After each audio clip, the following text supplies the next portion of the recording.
Erev Tov, everyone. Good evening. Good to see all of you here in our Rose Chapel Janowski Baby Drash, and welcome to all those who are joining us in the live stream tonight too for our first session of our Dr. Jeffrey Kramer Bioethics Initiative at TBS of this year. As many of you know, we established the Bioethics Initiative many years ago, and Jeff, along with Greg Bannett, Neil Asbell, and many others, have been helpful with over the years. And our friend Jeff Kramer, of course, passed away after his battle with ALS, and after that we were able to establish it thanks to Yale, to Kent and Kent, to Jeff and his family, and the Rabbi's Acts of Kindness Fund, and create these opportunities for conversations about complicated issues in our world, particularly medical issues, that move so quickly. And I'm very grateful that we have this here at TBS. I think it's something that really makes us, one of the many things that make us special here, that we have these types of conversations, and we're also able to bring in some really thoughtful and really wonderful thinkers and speakers to help us think about that together, and share also the knowledge that I know we have here from many medical professionals who have insights, and others from other different professions about the topics we look at. And as we're thinking about putting together our kind of season, I guess, this year, I reached out to Rabbi Dr. Shlomo Brody. So Rabbi Brody actually did a Zoom lunch and learn for us about a year ago, shortly about a month after October 7th, not even a month after October 7th, about his newest book, Ethics of Our Fighters, A Jewish View on War and Morality. Talking about that, some of those issues of war and morality, which is a topic that I think we might be picking up with him a little later this year. It's an excellent book, and it was an excellent session. We do have a recording of that too on the website if you want to take a look at that. But before I found out about that wonderful book, Shlomo is actually an old friend. His wife Rocky and Rachel grew up together in Chicago. We were at each other's weddings, and they made Aliyah to Israel a number of years ago, and currently live in Modi'in, and their oldest just started her service in the Army a few months ago too. So Rabbi Brody comes at this both as an ethicist and having a PhD, and also as a rabbi, and having many, many experiences in the Jewish community with his role now as executive director of Ematai. You've been hearing more about Ematai over the course of our presentation tonight and what it does. It's really a wonderful organization in the Jewish community that helps to teach about end-of-life issues and organ donation, and we have some information about that we'll make available for you before you leave. We also have a few special guests tonight as well, who you will meet more in depth as the presentation goes on, but I'll just want to welcome in particular Rabbi Elliot Melmot and Kim, who are with us. Rabbi Melmot from Highland Park, just up the turnpike, and Kim, who is connected to Rabbi Brody, and she'll share her story, and you'll hear from her in a little bit. And also we have Megan and Chris from the New Jersey Sharing Network, which is our local organ donation network here as well. They have some resources and information that they'll talk a little bit about. They have some things outside too that we can do. So I'm appreciative to have everybody here tonight, and it is really my pleasure to pass it over to my friend Rabbi Brody.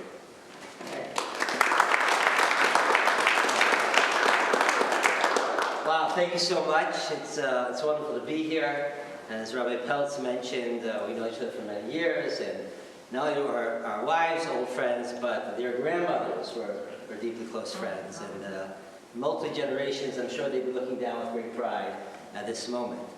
So I run an organization called Ematai, and we deal with end-of-life and aging issues, and that's a lot of a good reason for people not to come hear me speak, because people don't always like to talk about these issues. So I try to mix things up in my life and talk about military ethics to brighten up the conversation.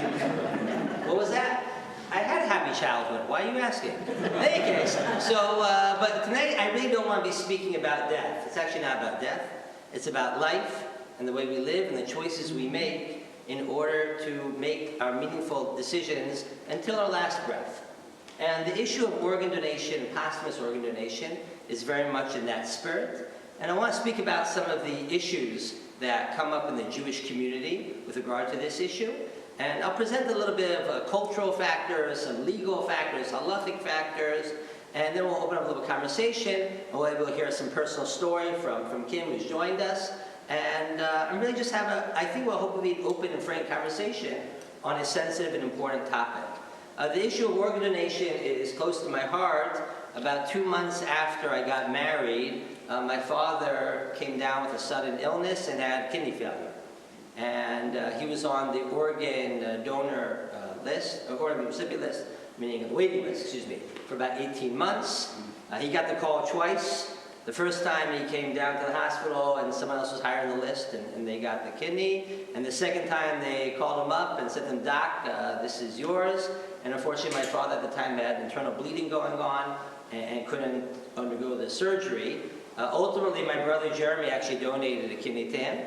And my father subsequently passed away, but the kidney worked for 11 years and till the very end. So it's a very meaningful topic. In a weird sort of way, on my own street growing up in Houston, Texas, my neighbor 2 doors down was a heart recipient, and we had a neighbor 4 doors down who was an organ donor when she suddenly died from a brain aneurysm. So it's actually an issue which, I guess weirdly, right, it's not one of those things that normally comes up for many people, but the truth is when you look around and you talk to people and you scratch a little bit beyond the surface, you hear a number of stories of organ donation and why it's important, both in all sorts of elements. The Jewish community has taken a long time for us to approach this issue really openly. The organization I run, Ematai, used to be called Halachic Organ Donor Society, HODS. And HODS was founded in 2001 because it was understood that Jews were very much underrepresented as donors. And you could see this also in the state of Israel, where it took a very long time to get organ donation approved and then even to be more accepted and utilized. And we've made a lot of progress. The initiative that we have now is called Option 18. We all know of 18, of course, as being chai, right, of life. But in the organ donor world, they speak of one person who saved 8 lives. And so that's sort of how we played and have this Option 18. And I want to speak a little bit about some of the issues that come up. Do we have the sheets, by the way? Yeah. Okay, great. We'll hand them around, but there'll be something for people to take home as well. Okay, so this is 1968. This is the cover of Time magazine.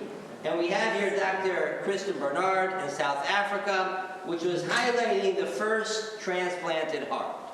Right? And it was a big deal. It was a big deal. There was a lot of excitement about it, the possibility of people with the organ donation had been existing beforehand as well, but this was the first heart that had been transplanted, and successfully the recipient, by the way, was a Jew, which is interesting in its own right. And it created a lot of controversy because one of the issues was, is this a good thing? Is this an ethical thing? Is this right? And part of the issue, as we're going to see, that came up was whether the person, the donor, was legally, technically speaking, deceased. Because we have a principle, which we call today the dead donor rule, which means you don't take organs from someone unless they are actually dead. That seems actually pretty intuitive, right? In other words, that's one of those things. We'll see it gets a little bit complicated as we go along. And there was a lot of discussion about this. Now, in general, I think you'd ask, does Judaism look kindly upon this idea? So you'd say that there are a lot of reasons why Jews would say this is a good thing. Because if someone has died and they're able then to donate organs to save lives, it doesn't get much better than that. I mean, let's think about it for a moment. What would you want your last act on earth to be? Now, because of my work, I think about death more often than other people probably, right? That's one of those things. So I have like a little bit of a vision. I'm not going to share it with you, but certainly saving lives is one of the ways I want to go. That seems pretty good to me.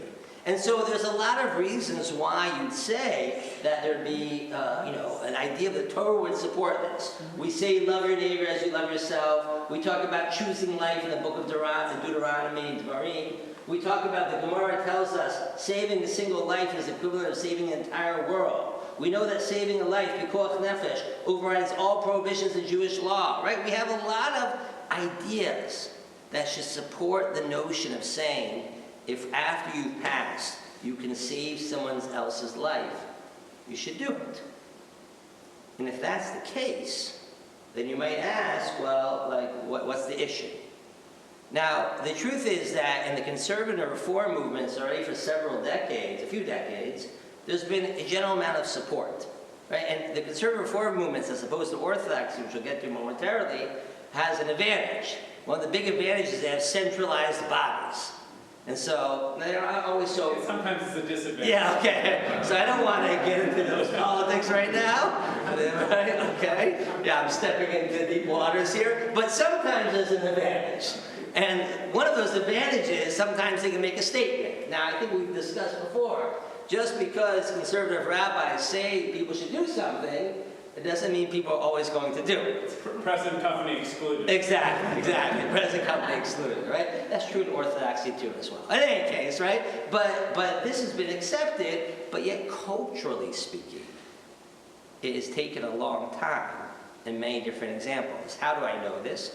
Because my organization works a lot with what is known in the United States as organ procurement organizations. These are the organizations that work within hospitals and do education in general. We have 2 representatives from the NJ Sharing Network, which govern this area. There are 57 regions in the United States. And I get calls sometimes asking, can you help us out with a Jewish patient, a Jewish family, with these issues? And there are many, many myths and superstitions and cultural barriers to donation. So the fact that there might be an official declaration, helps, but it doesn't always solve the problems. And what I'd say is I think of that there is a set, S-E-T, of 3 surmountable barriers to these issues. And I want to discuss some of them with you. We also included it in the sheet you can take home with you, right, that you'll be able to see just to remember some of these issues. But SET refers to the 3 things. S stands for superstitions. So one of the big superstitions, let's see if we can come back to this, one of the big superstitions is the idea of the ayin hara, the evil eye. And if you sign an organ donor card, what are you saying? I'm going to die. Because actually what those organ donor cards say is, if I die, I want, right, these organs to be retrieved. And so some people get very nervous about that. In fact, when Israel had to create its organ donor card, there was long negotiations. I'm talking about months long. Is there a way of saying that you want to donate without saying, if I die? Right? In other words, the formulation was like, I am generally supportive of the idea that when people die, we should donate organs. Without saying the word. They didn't actually end up with that because we have mature adults. Not everybody is mature adults, let's face it, right? But few people, that's crazy. Okay, now, how many of you have life insurance? Okay, fire insurance, car insurance, right? Okay, any of these things talk about bad things? Yes. Yes, we sign them, right? So this idea, but when Jews talk about death, it's like they get the heebie-jeebies, right? And it's a little bit this weird, but it's a barrier. It's a barrier. There's another barrier which comes up. This comes actually up in a lot of different ways, which is the notion of tchiyat hametim, the resurrection of the dead. And this idea, and it's one of those things that, by the way, it's not just like in very traditional circles. I've gotten calls from hospitals, people that, I don't know, maybe they go to synagogue or temple, a few times a year, but they think that Judaism won't allow this, and they get this idea from the fact that in the ultimate resurrection of the dead, if I donate my organs, I won't be resurrected because I don't have my heart, my liver, my lungs, whatever it might be. Now, I hate to break it to people, but when you're dead, all those organs decompose, right? So if the all-powerful God can bring back people's bodies who've decomposed, they can also deal with the fact that your heart went to someone else who might have died and then decomposed as well. Like, God's got that worked out. Whatever conception of God you have, He's going to figure this out, right? But you understand that it's one of those things which is, it's a barrier, because particularly, and let's think about this for a moment, all jokes aside, especially if you haven't thought about this issue beforehand. And let's say you're in a hospital and it's the worst day of your life. You've had a loved one who's died, right? And this happens. I remember one of the first cases I got to an organization was of a 3-year-old who had had a pool drowning. Okay? So I'm talking to the parents. who are devastated on a gazillion levels and feeling guilty, a whole sorts of things. And this idea comes up. And obviously, I wasn't going to say that, and that's ridiculous. We had to talk it through, right? So these are the things that we should recognize, that these are surmountable barriers. Okay? Now then you get to the emotions. Emotions, of course, as I mentioned before, very difficult. That's not necessarily a Jewish thing per se. Right? Whereas emotions are just issues that everyone has to deal with if you haven't thought about these issues beforehand. But then you get to the T's, the triad of taboos, or the 3 isurim, 3 prohibitions. Now I want to elaborate a little bit more on these issues. One relates to the idea you cannot desecrate a body, Hebrew nivul hamet. A second one relates to delaying burial. Halanat metim. You know, Jews in general, we don't try to delay things when it comes to burial. And there's this fear. Organization is going to slow things down. And the idea of deriving benefit. Hana, you can't get benefit from a corpse. And whether or not people talk in halachic terminology like this, that idea certainly emerges. And one of the things that we try to promote is that all of these issues are superseded by the idea of pikuach nefesh, of saving a life. So I want to talk about some of these for a moment. This idea of body integrity is very important. Jews have a concept which we pick up, whether it's in halachic terms or cultural terms, we need to bury the body whole. Okay? And by the way, you see this in Israel, you see this in the news, right? How much effort is made, especially when people are victims of terror attacks or whatever it is, and you see the Zaka, people, and they're like literally, scanning the ground to make sure everything gets buried. After October 7th, there's a huge, huge effort to make sure, they buried cars because people were killed in cars and they couldn't, so they just buried a car whole. Okay, right? So there's this idea that we have of saying that Jews believe in bodily integrity. I'll tell you a story that came up with one of my colleagues. He used to work in the New York City organization group called Live on New York. He's been with a family, somewhat affiliated, and the guys there telling him, listen, Rabbi, Jews don't donate organs. And my colleague says, listen, I'm a rabbi, whatever, I'm telling you, we do, why do you believe this? So he tells him the following. My grandfather had the bottom part of his leg amputated several years before he died, and we kept it in our freezer until he died. Right? Now, you sort of say, that's insane, right? This is crazy. By the way, just halachically speaking, you don't have to do that, okay? But that's totally insane. But my colleague realized, why do you guys do that? Because he said, because we have to bury the whole body. And my colleague realized he's not going to get anywhere. Okay, now it's sort of funny, it's humorous, but lives could have been saved because of this misconception. Right? And obviously, we first of all, let's face it, we take our appendices, right? We take things out, not everything can be buried, and at the end of the day, the notion of saving a life trumps these considerations. Right? Similar idea, we have to do a speedy burial. So first of all, you should know that organ donation retrieval surgery doesn't take that long. We can, especially when people are sensitive, we can get this moving 6, 12, 24 hours. And many times, it takes a day or two to get a funeral service. Family has to come in. This is not an issue. But, one of the things, in fact, we were talking about this last week, and we do some training sessions for the hospital groups, is many times people can already have, the funeral plan because they're expecting death to be declared. And then all of a sudden they walk in and this can be a barrier. But again, saving lives trumps this consideration. I talked about resurrection of the dead, but here's the one issue that is most serious. And this relates to the question of the criteria of death, and here I want to explain a little bit of the science of things. So traditionally speaking, it gets a little more complicated today, we'll get into this, but traditionally speaking, organ donation happens after what is known as, colloquially, as brain death. What brain death is meant to mean, it really should be called brain stem death, okay, which is a sound bite, doesn't sound as good, but it's really referring to the area of your brain which controls respiration.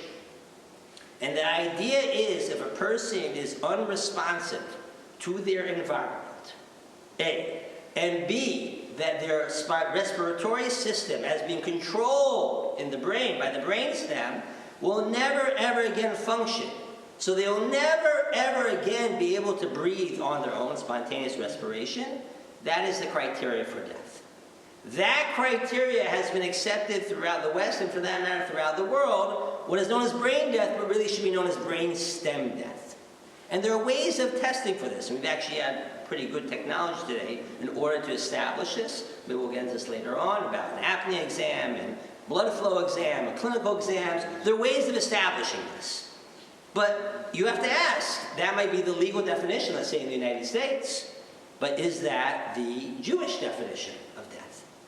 Because let's keep in mind, you can have a situation where a person is declared brainstem death, and yet their heart is still beating.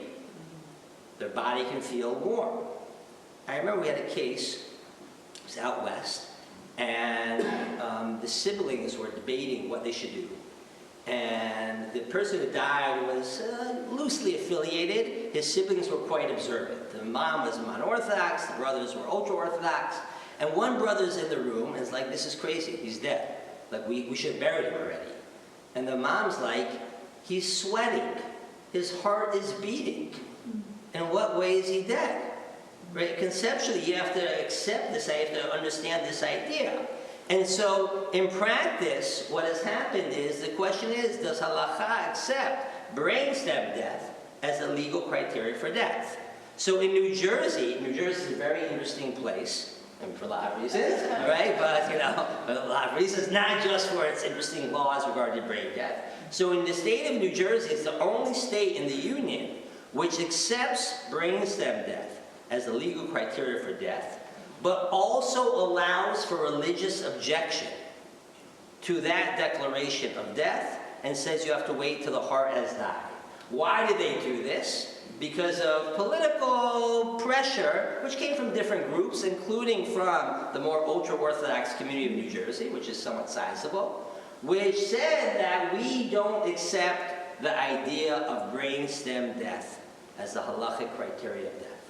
We need to wait for the heart to stop beating, and historically, we'll discuss a little bit later on, but historically, once the heart stopped beating, the organs weren't retrievable anymore, and therefore organ donation wasn't allowed. So this was an approach that's more or less taken, by and large, in the ultra-Orthodox community. Not everyone. The man on the left, Rabbi Moshe Feinstein, was a great, great Orthodox religious disciple who died in 1986. And he, inspired by his son-in-law, who was the Rosh Yeshiva and professor of biology at Yeshiva University by the name of Rabbi Moshe David Tendler, came out in favor of brain death. Rabbi Tendler was an adamant advocate of organ donation. Interestingly enough, in the Sephardic community, you have a certain amount of support of it. And particularly, you've had support of this from the chief rabbis of Israel, which at the time, in the 80s, when this got pushed in Israel, was ruled by the religious Zionist community. It's very interesting. The religious Zionist community in Israel doesn't agree on anything. I mean, you ask religious Zionist rabbis, of which I have to admit I'm one, right? So you ask religious Zionist rabbis, what do you think kashrut standards should be? What do you think conversion standards should be? What do you think about land for peace? Like, there's other things, they don't agree upon anything. The one issue that religious Zionist rabbis actually agree upon is that brainstem death is the halachic criteria for death, thereby allowing organ donation, and has a lot of significance. So in this war since October 7th, this actually has to be updated. We've actually had now, this was when we had only 9. We're now up to, this has on it 9 pictures. We're now up to 13 cases of soldiers who were killed, who were declared brainstem dead. They've saved 58 lives. 58 lives. And as you can see, women, men, Ethiopians, Ashkenazim, Sephardim, religious, secular, traditional, whatever it is. Very, very powerful. Very, very powerful. Which is made possible by the fact that we've accepted this idea of brainstem death. So this is sort of where we are right now in the community. And the question then becomes a little bit is like, where do you stand on these issues? So, my own view on this, as you're not going to be surprised about, is I accept this concept, both as a religious concept, and therefore, I not only think that it's permissible to donate, you could ask, like, what choice do you even have? Right? Meaning, it's a mitzvah. Right? Why would you save someone else's life? And the question is, if that's the case, now if you don't accept this, I understand why you would donate. But if you do accept that the person has been deceased, then why wouldn't you? And I think the reason why people don't do it is for all of the cultural issues I mentioned earlier. Right? There's a lot of cultural ideas. In fact, there's an old Archie Bunker. I think he's been canceled, right? And this is a good video to be canceled. But there's an old Archie Bunker where he walks in there and sort of explains to the guy and says, I'm Jewish. We don't donate. I mean, it's even permeated into popular culture. Right? And that's a terrible thing. In my mind, it's a terrible, terrible thing. And so part and parcel of what we're trying to do is to raise awareness of this, so that way people will, if the moment of truth comes, they'll donate organs. Now, it doesn't happen every day. I'll give you an example. In the state of Israel, brain death was declared about 450 times last year. Of those times, only 180 were situations where the body was in a shape where there were healthy organs to be retrieved. So in a population of 9 million plus people, it happened about every other day. The donor acceptance rate in the state of Israel is about 55%. Which is okay, but could be a lot better. Could be a lot better. And there are a lot of reasons why, in Israel and other places. So that leaves you with what your choices you have to make here. Now, if you leave it up to your family in the moment of truth, that's a big burden to put on your family. Especially if they don't know what you want, if you've thought about it, whatever it might be. And so what I encourage people to do is to take a step to declare your wishes and either register as a donor organ or make some form of official documentation. One way you can do that with our friendly friends, we have stuff outside as well, or you can do this online and donate Life America, I know I've Donate California, it doesn't matter, Donate New Jersey, is go online and register. Now you should look to make sure what you're registering for. Right? Because sometimes you have all sorts of options of donating bodies and science and research, whatever it might be. What we're focused here on is, would you want your organs to be donated? Now you should know, though, this is a legal advance directive. No one has to get permission from your family if you've signed this card to retrieve the organs. In practice, the organ donor team always tries to work with the family, but this is a legal directive. I've had 3 cases in the last year where Jews signed one of these cards, never said anything to their families, and tragically died. And then they get to the hospital, and the hospital shows up and says, he's registered as an organ donor. And the families are like, we have no idea what you're talking about. And these were not simple cases. In the end, they don't, but the families were not at ease with it, and it's a very uncomfortable situation. So it's very important to take a moment and discuss with your family what you'd want. Now, for whatever reason, you don't want to register officially, you should tell your family members, and you should try to put this in writing somewhere. Even if it means send an email, whatever it is, but make sure that you tell your family what you want. Now, I like to say to people that if you sign the organ donor card, it's a segula, in Hebrew we say. It's a way that you merit for a long life. Because you were thinking about this and caring about this. And that's a beautiful thing. And I'll tell you before I take questions, and we turn it over to Kim, and I'll introduce her, that I was paid a shiva call about 2 weeks ago. A soldier that was killed in Lebanon. And I was sitting there with his wife, his 4 kids, in the city of Lod. And she said to me, her husband was a social worker. About 5 years ago, there was some social work convention, and he registered there, and he came home, and he said to her, by the way, I registered today as an organ donor. And she said to him, yeah, okay, I'm not surprised, but thank you for letting me know, and we should never need to use it. And we should never need to use it. So the thing I always tell people after these conversations is, make sure your kids are wearing helmets, when they're riding on bicycles.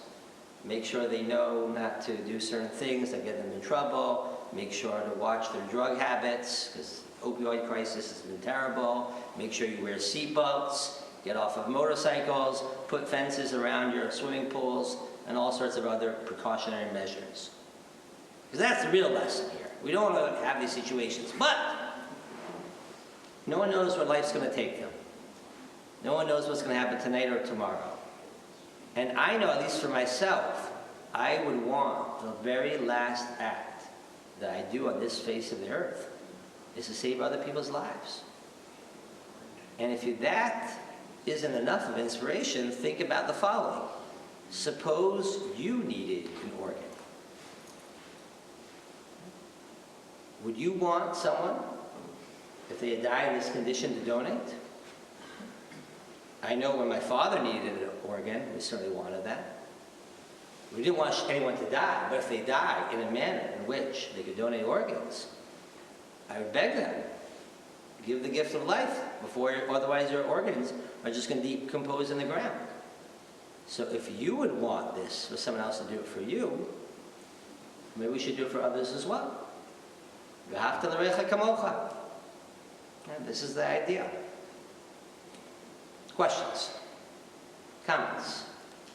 Yes? You said the donor rate in Israel, or those who say they would donate? No, the actual in practice, when cases come up, about 55% of the cases, people agree, which is a big improvement in Israel. We think that the donor rate is similar in the Jewish community in states as well. You know what it is overall in the States? Or? Well, it depends on the state, so it's very much state done different situations. New York State is not very good, and the reason why is that typically places with tremendous ethnic diversity, with a lot of minorities, have a lower donor rate.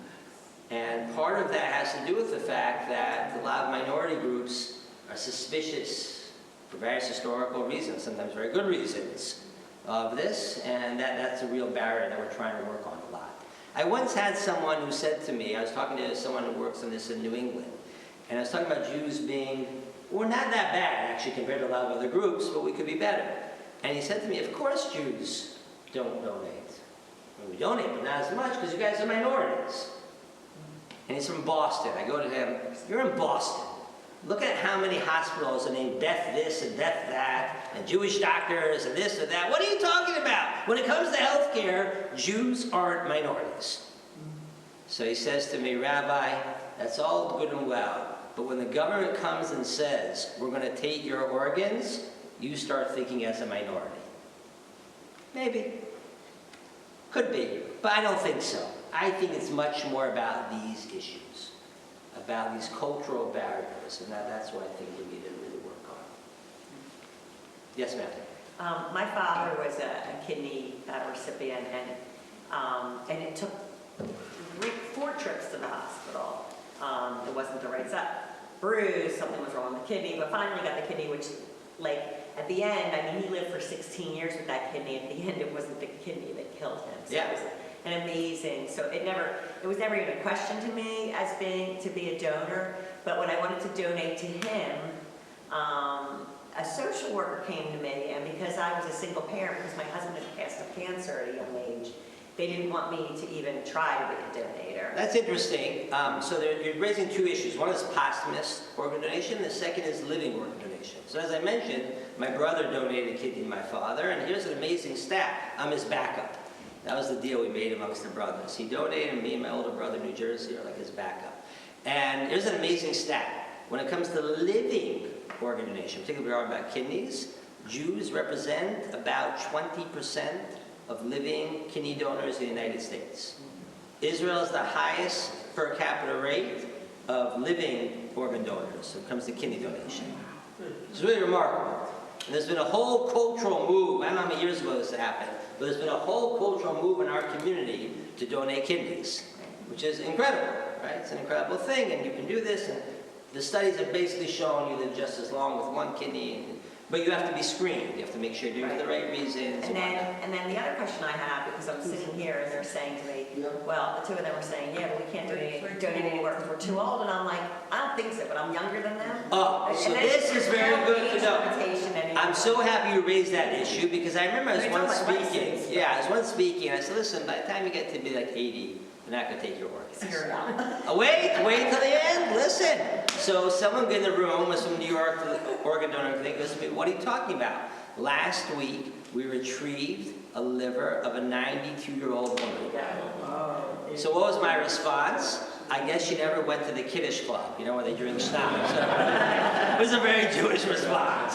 So, you know, but so organ donation now has been much more possible. It used to be we sort of like ruled people out because of age.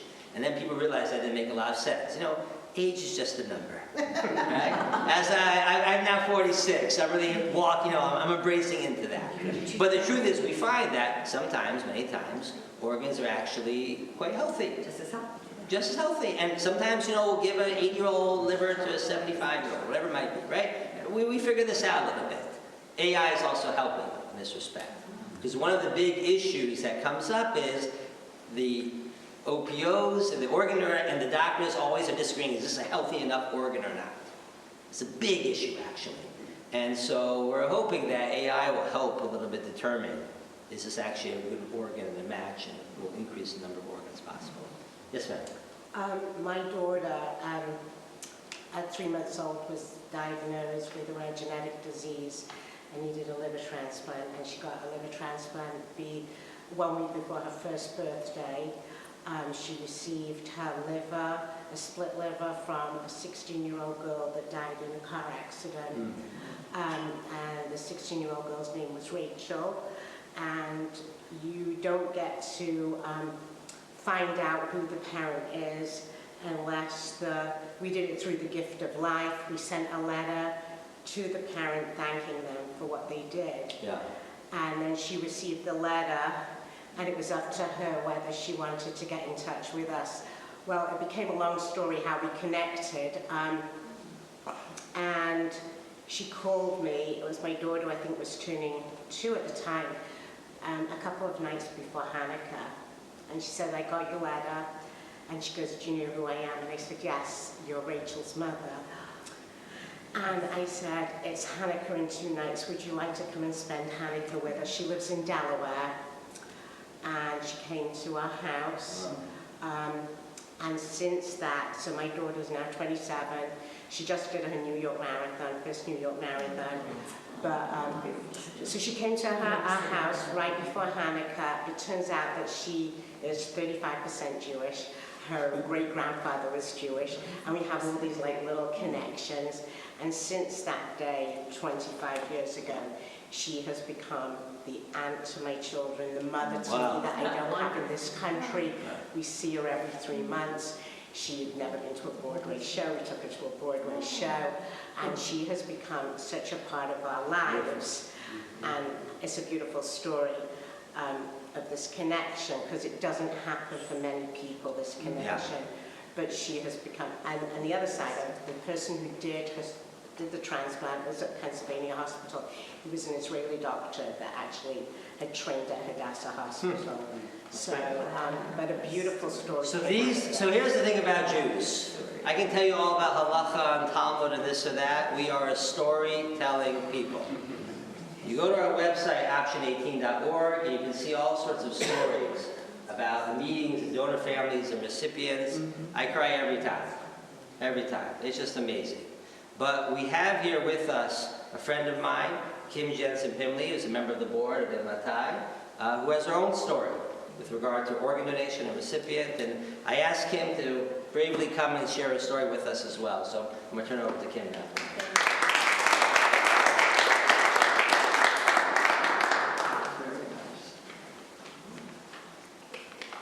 Thank you so much for coming to hear our stories.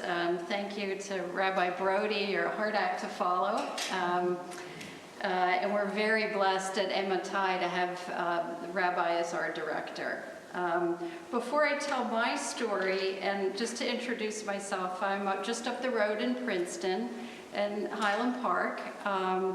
I have a little bit of a medical background in that I'm the chairman emeritus of Penn Medicine Princeton Health, and that's the Princeton Hospital. And while all this was happening, we were working on the merger that happened. So it sort of added to the drama of the whole thing. Hopefully from my story, you'll get a couple of healthcare tips, some interesting information, and some even more incentive to be a donor. Because just to reiterate what Rabbi Brody said, outside of the Jewish community, the two reasons people don't donate is, as you mentioned, no one's ever had the conversation. So I always say around this time of year at Thanksgiving, you know, take 5 minutes, everybody's around the table, say, I'm a donor, fine, pass the sweet potatoes, we're done. But just go ahead and do it. The other reason is, and this may go to maybe some of the minority populations and who rightly have every right to be suspicious given their histories, but the other reason is that people fear they won't get the finest medical treatment because the team will see them and say, oh, you're going to be a great donor, we'll just let you die and we're going to harvest your organs. When you think about it, it doesn't make a great deal of sense, but there was a movie once called Coma. I don't know, you remember back in the 70s where everybody was in suspended animation and being harvested, so I think that did great damage. Rabbi Brody did a beautiful job of explaining some of the problems that the Jewish community may have, some of the hurdles. I received a heart January 18th, 2016. As I understand it, the numbers are a little different across the board, but there are between 2,500 and 4,000 heart transplants in the United States per year. The estimates of people waiting are anywhere from 50,000 to 100,000. So it's not a problem of not being able to do it. And in fact, it's just a problem of getting enough hearts. I want to address what came up as far as health of organs. What they've started to do is to widen the parameters a little bit. And there's actually some hospitals will transplant a Hep C heart because they know they can treat that now.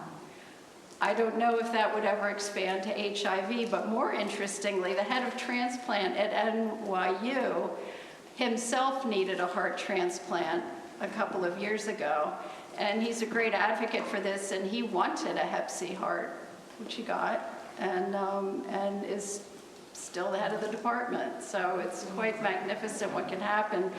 I also serve on the American Friends of Sheba board, the Sheba Hospital in Israel, and visited there, and one of their doctors was actually taking rejected hearts, fixing them, and putting them into people. You know, I met a mother and daughter who each had a genetic disease, and they both needed the heart. And, you know, the daughter was about ready to die, and the doctor found a heart, fixed it, and put it into her. And now it turns out the second daughter needs it too. I'm not quite sure what happened. But in any event, there are good things happening, but they need more hearts.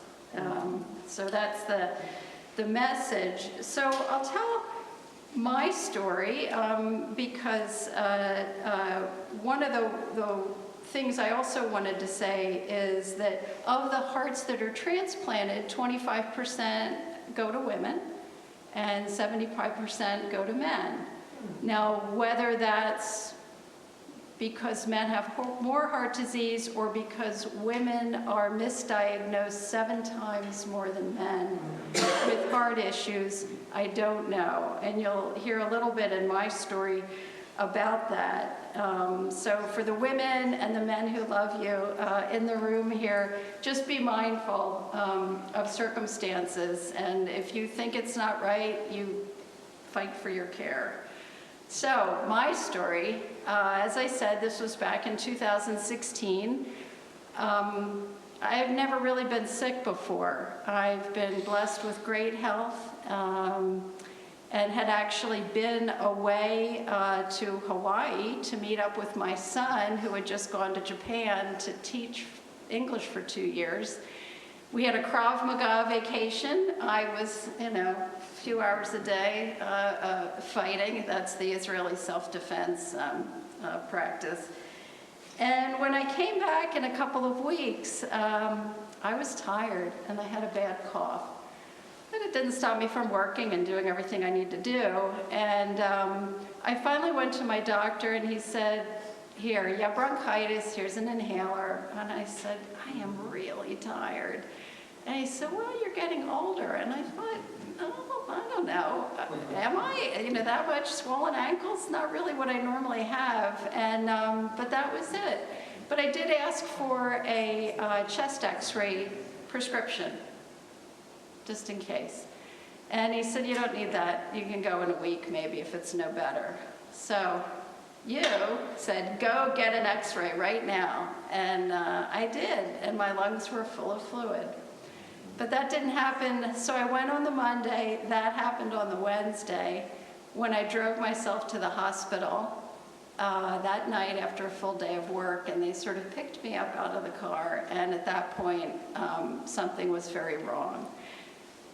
They couldn't handle it at Princeton, and they sent me down to Penn, and there were a bunch of doctors waiting for me when I got there, and within 5 minutes, a young female physician, Dr. Vaidya, watched me very intently, and she said, this is going to sound crazy, but I think you have giant cell myocarditis, and you're going to need a heart transplant.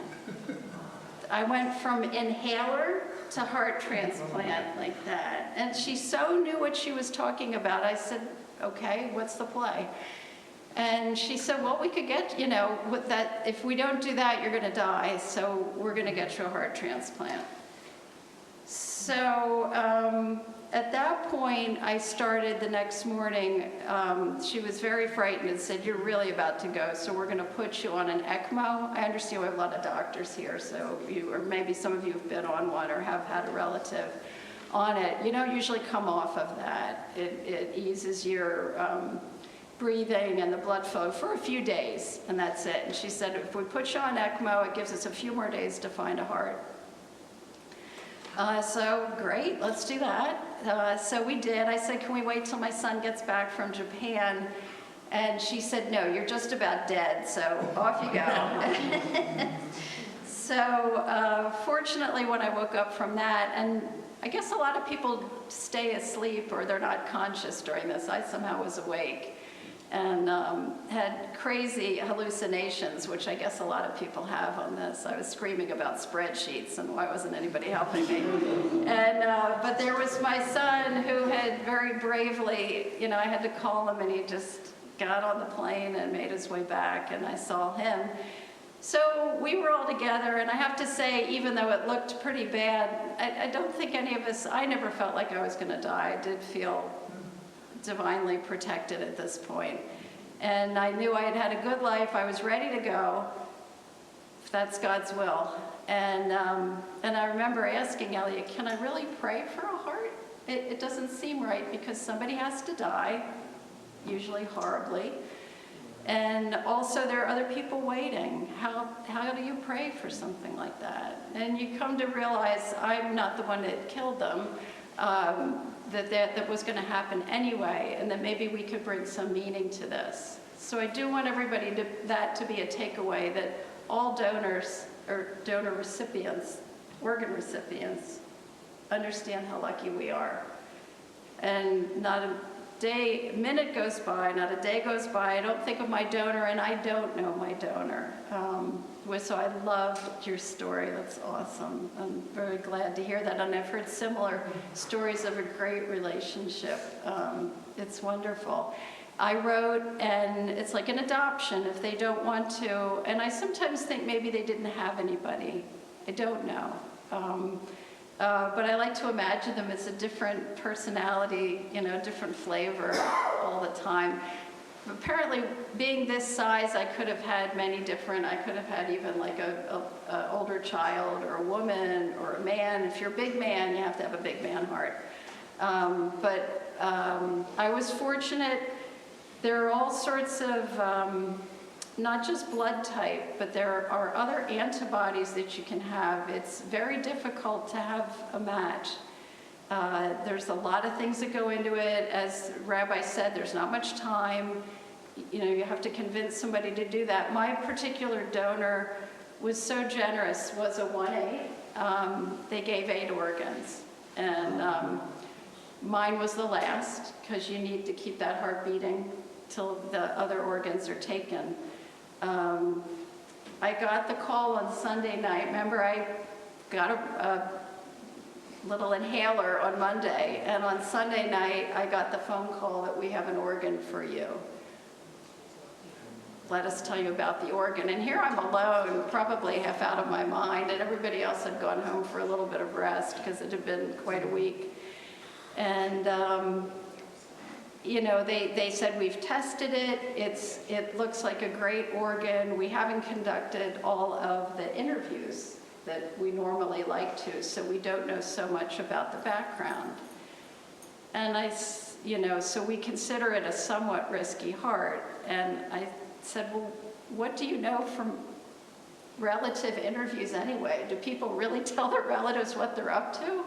You know, so I said that this is fine. This sounds like a beautiful heart. Let's go with this. And I later found out that many hearts or organs are classified as high risk if they didn't do the interviews, if the person was maybe incarcerated, if they had some high-risk behavior, what have you. So I never told my family. Never knew for a long time about this, and I didn't want them to be part of the decision because I don't want them to feel guilty if something happens. So I just knew, because instead of 3 things of blood for my appointments, I had to give 11, and then they were testing for whatever, but it was fine. It was fine.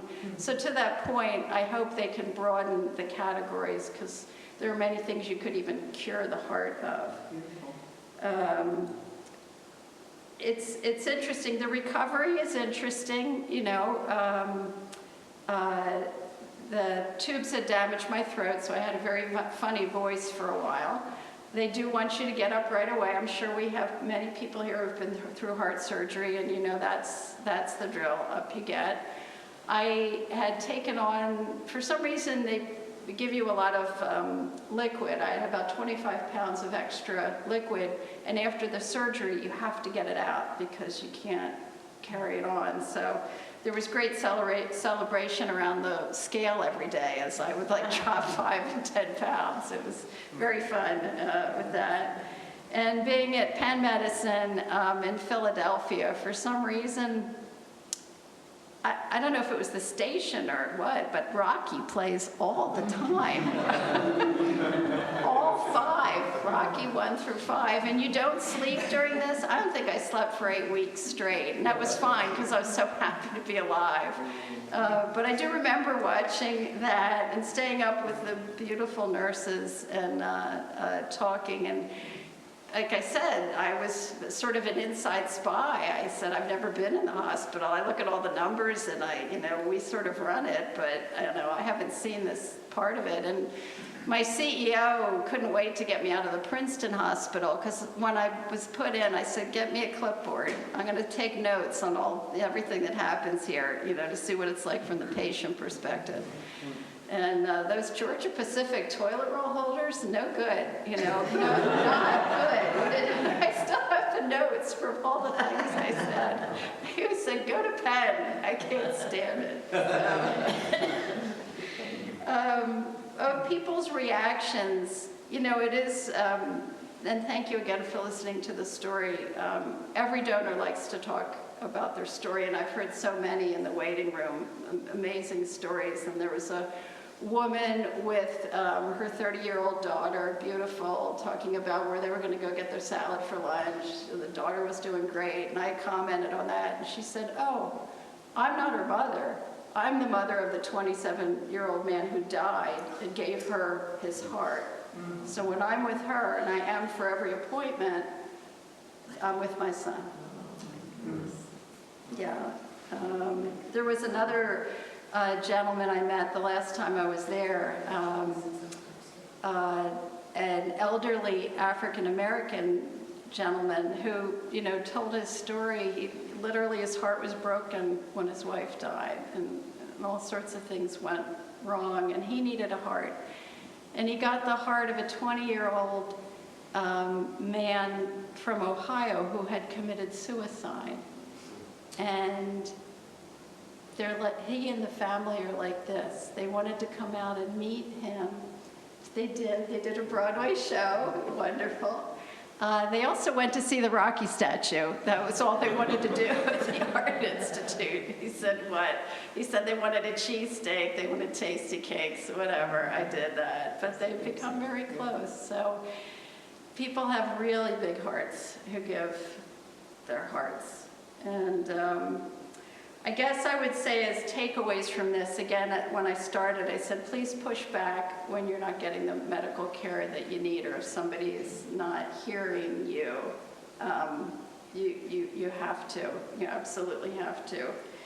And the donation conversation, maybe at Thanksgiving would be a good, instead of politics. I understand people are having a hard time with that one. So maybe talk That's about what it's come to, people. We can't talk about politics. We got to talk about organs. That's right. America is a great shape. So I just wanted to know, we've heard two beautiful stories of organs here. Do we have any other organ recipients in the audience or donor families? Did you say there might be anyone? I know there's some on the live stream, but I'm not sure. Oh, well, good luck, who's ever on the live stream. But anybody else? And with that, I'll say, do you have any questions? Is there anything I can answer about the experience? Sure. So was it giant cell arteritis? Yeah, it was giant cell myocarditis. Yeah, but the arteritis is a thing here, right? Because then I started, the other thing you do, like a maniac, you get onto Google, not a great idea, and you read about all of this, but that was the other related giant cell. So it was giant cell myocarditis. They told me at the time only 300 cases had been documented, and normally they find it in an autopsy. So my doctor, Anjali Angel, was quite incredible, and she had seen it in a woman my age before, and that's how she knew. And she made sure that all of her students, because of course Penn is a teaching hospital, came to see me so that she could say, now you have all seen it, and you need to be able to diagnose this. So within, like an hour of getting there, they took biopsies of my heart, and then they confirmed it that way. That was it? Yeah. Your symptoms, what were your symptoms? Tired and? I was tired. Yeah, I know, right? That's why I didn't go, because I know, everyone is it's exhausted. scary. But I'm it's very, tired. well, it is very scary, and in fact, Excuse me, how old were you when this happened? 55. Oh, wow. Yeah. So it was very scary, and it was hard to believe because I may be other things, but I'm, like overly frenetic or cranky, but I'm not anxious and I'm not tired. And the doctor kept saying, well, it's your time of life. Maybe, you're anxious, and of course. And I thought, no, that's not right. But I did also have a persistent cough, and it was non-productive. And you didn't have any pain or anything? I didn't. I just had And tired. it's okay. No, I just think it's I just like unbelievable. Like you were saying. It is. Yeah, but it was the kind of tired, that like bone tired. And in fact, I have a big staircase. I had to stop and sit in the middle of my staircase, which is insane. And the fact that I didn't realize that night that something is very wrong here. But I've had a few people contact me and say, my wife, one day she wasn't feeling well and then she just died. Maybe that's what she had. I don't know. I want to thank him for sharing his story.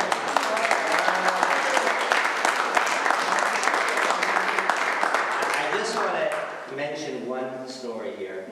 This girl, Elisa Flato, her story, she was murdered in a terrorist attack in Israel. She was a 20-year-old student at Brandeis. And this is 1995. And she grew up in New Jersey, not far from here. And she was at Brandeis, and last week would have been her 50th birthday. Wow. And I had a good relationship with her father, Steve, who's been a real advocate for it. And one of the things that I always find remarkable, I did not know this until I got into the field. Organ donation is a tremendous source of comfort to families. Tremendous source of comfort. The feeling that this senseless, we don't understand what happened, why us, this or that, but the idea that somehow life goes on from your child, your mother, your father, your sibling, whatever it is, it's amazing. It is a tremendous source of comfort for people. It doesn't bring them back, can't take away that loss. And one of the things when I try to, every now and then, have this conversation in real time, I say to people, listen, you're not going to get this now. But somehow, at some point, knowing that your loved one was able to give the gift of life to someone else, and someone else is not going to sit shiva, someone else is not going to be mourning the loss because of the gift of life that you did in this world, it's a tremendous phenomenon. And I just, I thank God every day that there are many things about the world we live in which I have a lot of questions about, but I thank God for the fact that we live in an era where we have organ donation. It's amazing. It's just amazing. But 17 to 20 people a day die in the United States alone waiting for an organ. So it really comes down to the idea of everyone saying, we hope to live to 120, but if something happens, or whatever it might be, as the time goes along, if that opportunity arises, I would like to save someone else's life. And I can't think of a greater mitzvah than that. So I really thank you all for coming, for the invitation. Outside you'll see we have a pamphlet, a little like one-pager that explains some of these issues and what can bring home. And our friends from NJ Sharing Network have both information about how to register and also some great swag. So, what else? So I thank Rabbi Brody for being with us, and all of you being with us as well. He's going to be with us by Zoom on a lunch and learn on January 28th. We'll put more information out about that. That'll be, I think we're going to do that about patients' rights and some interesting things going on in Israel with that speaks to here too. And some of the demos that come with that, and then we're working on another date in the spring, which hopefully we'll have a chance to learn with them again, either in person or perhaps on Zoom again. But we're really grateful to have you here and to be with us here at TBS to learn from you, and looking forward to doing more of that this year. So Todah Rabbah and safe travels back. Thank you. Thank you.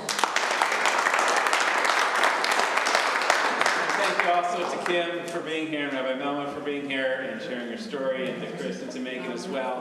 And you're welcome to, of course, talk to everybody as we wrap up here and visit the table out there too. And have a good night, everybody. Thank you.